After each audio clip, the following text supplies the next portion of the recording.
Hey fishy friends, this is Steve and I wanted to start sharing some videos from my fish room because I enjoy watching others' videos on YouTube so much. And so this is my first attempt in like a decade. I keep putting it off because I've got a full-time job and 3 kids, and my tank glass has usually got a little bit of algae on it and everything, and try to keep up with my water changes. But I posted a little video of the shrimp tank on a Facebook group and got a lot of likes and thought people might enjoy seeing it. These are Blue Dream neocaridina shrimp. They're very easy to keep. Usually this tank, which is just a 2.5 Aquatic, is in my office, but it's been home for the last few months during the pandemic. And so I've been getting to look at it even more, and the kids really enjoy this one as well. So it's a really simple setup. There's just like a $16 Waterzi clip LED light on top, and that's on for about 9 hours a day. It's on just a timer. And then it just has a little air stone in the back left there that you can see. And I do have a heater in this tank. Neocaridina shrimp actually don't need it. They really like to be around 72 degrees. And in the winter, my office actually gets down into the mid 60s.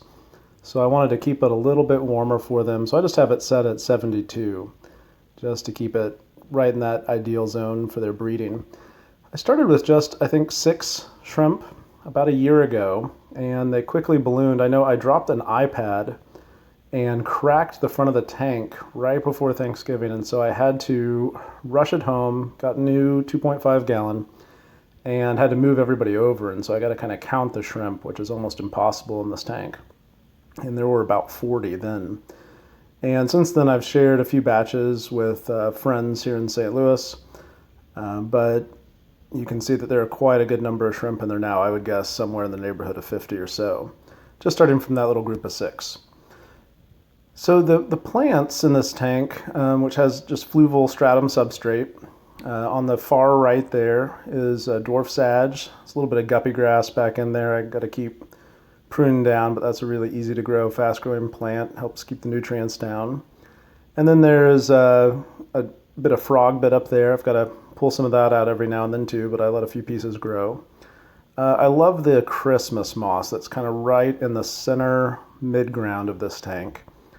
That works really fantastic. I've just got some little pieces of driftwood kind of there throughout the tank in the middle, a piece of dragonstone on the left, and I just love the way the Christmas moss is growing out there. It's a lot prettier in my opinion than just Java moss, which I use a lot of in my fish room, but Christmas moss is really nice.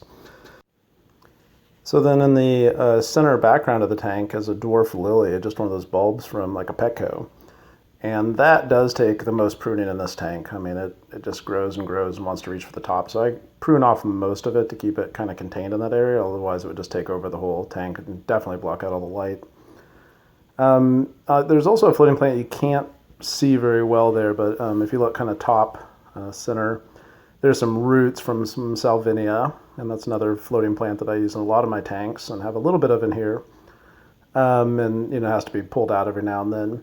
On the far left is some pennywort, kind of blocked out in this video. It's looking a little bit yellow, so I started dosing the tank with a little bit of iron. It's been set up for about a year now, and so I find a lot of tanks, the substrate really depletes, and they need some iron supplementation. I don't use any other fertilizers in this tank. I just give it a little bit of iron, and I feed the shrimp a few times a week. And you can actually see in this video at one point I do drop in some food.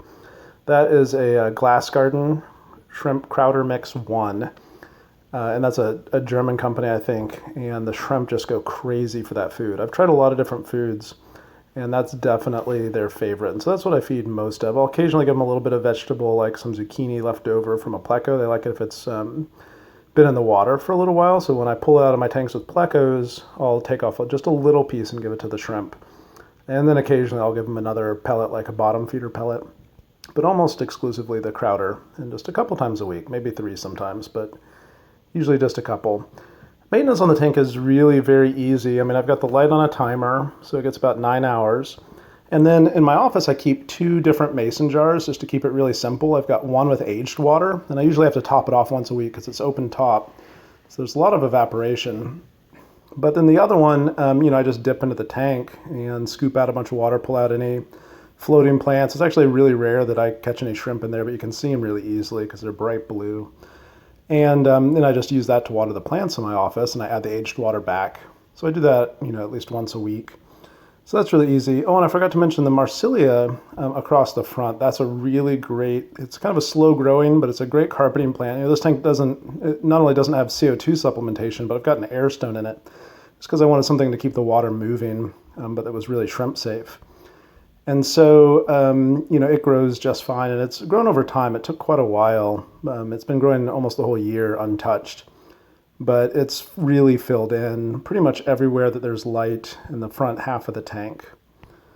So anyway, that's my tank. Let me know what questions you have in the comments. It's a lot of fun to watch. I love it, super low maintenance. It's been a great one for my office.